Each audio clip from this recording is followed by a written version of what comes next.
في رحلتنا في الحياة بنتعامل مع مواقف، بنتعامل مع أشخاص، بنتعامل مع الزمن. كل حاجة بتعدي علينا ليها زمن.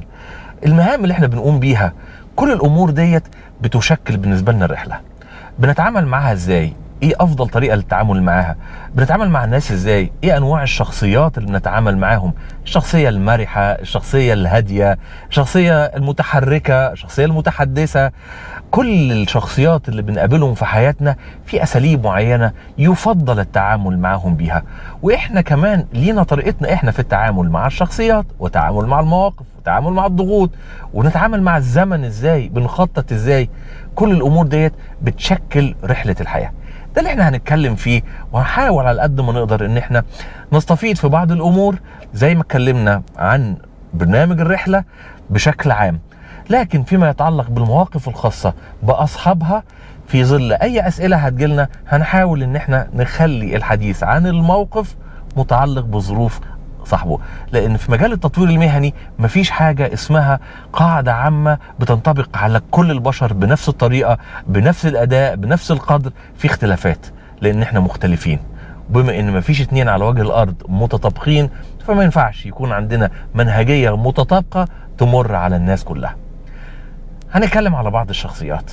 في عندنا مثلا شخصية من الشخصيات اللي بتسعى دايما للسعادة، عندها مؤهلات جامدة جدا وإمكانيات رائعة جدا، بس بتحب دايما إنها تسعد بأقل مجهود، تنبسط من غير ما يكون عليها التزام. بتحب الشعور بالسعادة لأن هي بطبيعتها بتحب المرح، بتحب السعادة. لما بنثقل عليها بمهام بيبقى عندها مشكلة في التعامل معها، يمكن تهرب منها، يمكن ما تفضلهاش، يمكن ما تحبش تقوم بيها، رغم ان لو قامت بيها هتقوم بيها بقدرة رائعة وبمهارة جيدة جدا. بس كون انها تحس انها محتاجة تبذل مجهود كبير عشان تأدي المهمة ده، بيبقى عندها مشكلة فيها. الشخصية دي بنتعامل معاها ازاي؟ لازم نبقى عارفين في كل الشخصيات اللي بنقابلهم في حياتنا واللي عندهم رغبة في ان هم يحسنوا حياتهم، دايما هتبقى في مهام لازم يقوم بيها، مش هتبقى على هواهم، ودايما هتبقى في مرحلة صعبة من المرور بمهام وممارستها بشكل تقيل علينا.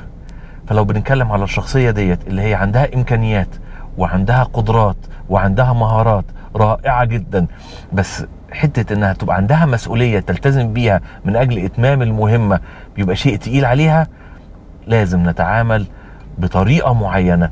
ازاي ندرب الشخصية ديت على تحمل المسؤولية، وازاي ندرب الشخصية دي على انها تبقى عندها قدرة من يعني معالجة الامور اللي بتحتاج منها بعض الاوقات تعب، لان عمر ما النجاح هيوصل واحنا قاعدين منتظرينه. مرة بتكلم مع شخصية من الشخصيات ديت، يعني شخصية قالت لي مش مهم، يعني لو ما حسيتش ان انا مش قادر اقوم بالمهمة ديت انا مش هقوم بيها، المهم راحتي، المهم سعادتي. سؤالي للشخصية ديت، راحتك وسعادتك هتستمر قد ايه وانت بعيدة عن المسؤولية؟ وهل هتفضلي طول عمرك بالشكل ده، ولا هيجي في وقت من الاوقات تجبري على انك تتحملي مسؤولية؟ انا بكلم بالتأنيس عشان بتكلم عن شخصية، ما بقولش هو ولد ولا بنت. لكن في الاخر كل تحدي بيواجهه الانسان وليه طرق معينة للتعامل معاه، وهنا في رحلتنا لازم نستشير أولي الأمر وأهل الخبرة في التعامل مع المواقف ديت. لكن أنا بقول للأشخاص اللي عندهم نفس الفكرة إن هم يحبوا السعادة ويحبوا المرح وبيحبوا إن هو يمارسوا الحاجات ديت من غير تعب، إن في حلول، لأن مفيش حياة من غير تعب. لكن لو مارسنا الحلول بشكل صحيح ساعتها التعب هيخلينا نشعر بسعادة أكتر ونسعد باللي بنقوم بيه، لان الشخصيات دي حقيقي بيبقى عندهم مهارات حلوة وامكانيات حلوة جدا، فحرام ما يوظفوهاش.